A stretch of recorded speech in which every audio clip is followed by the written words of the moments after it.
So my honorable mention for this list is Nebraska. Now, Nebraska, they have some excuses as to why they wouldn't go win a national championship next year. I think most people realize that's probably not what you would expect Nebraska to do next year with what they have on the roster, with what they've done in previous years. That would be a little bit shocking. But you know what? There's no excuse for Nebraska not to be in 26.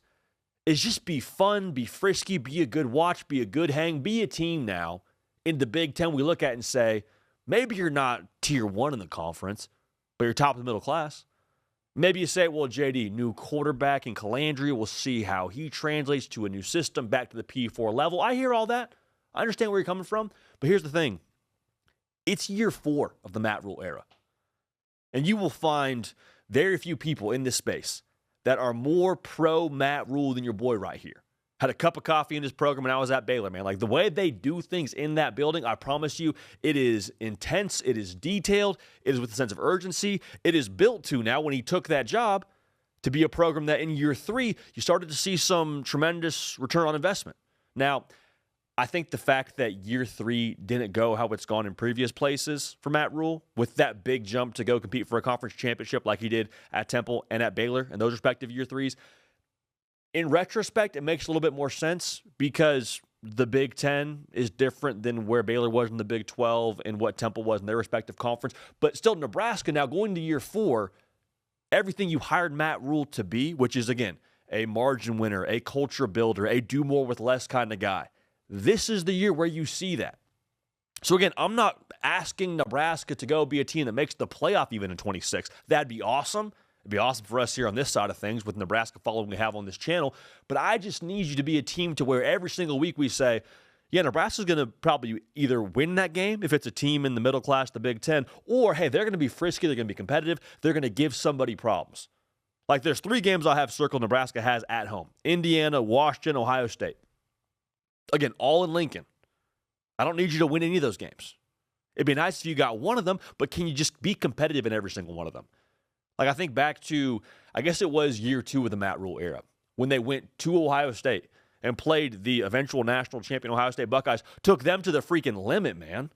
And that was the moment where you said, okay, this is probably going to be the turning point. We'll look back on this moment and say that was when we saw Nebraska kind of find themselves. And even though they lost that game, they all became aware of what they were actually able to accomplish. They weren't surprised they were in a game like that with Ohio State. And then last year happens, and maybe some of it you blame on Dylan Royale and his injury, which I think is fair.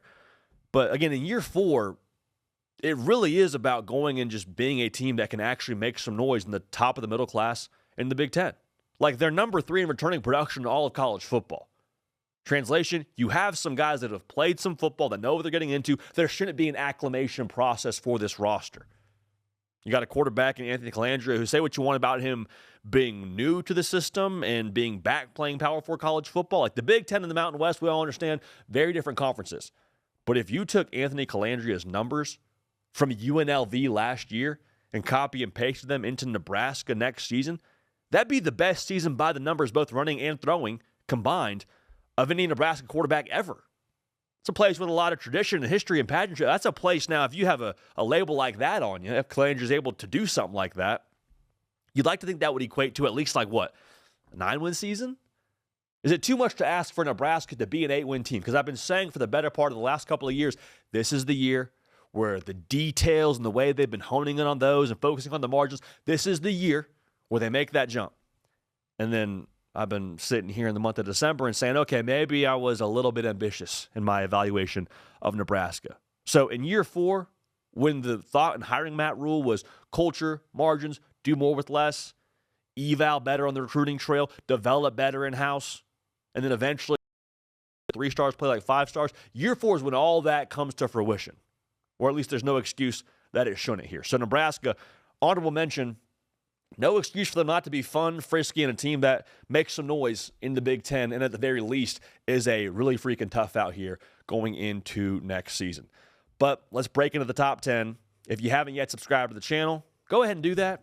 We got a ton of spring games this weekend. We're going to react to all of them, so make sure you're locked in here. If you want to have us talk about your team's spring game this weekend, go ahead and, again, subscribe, but let us know in the comment section that you want us to react to your team's spring game, and we will do our best to react accordingly.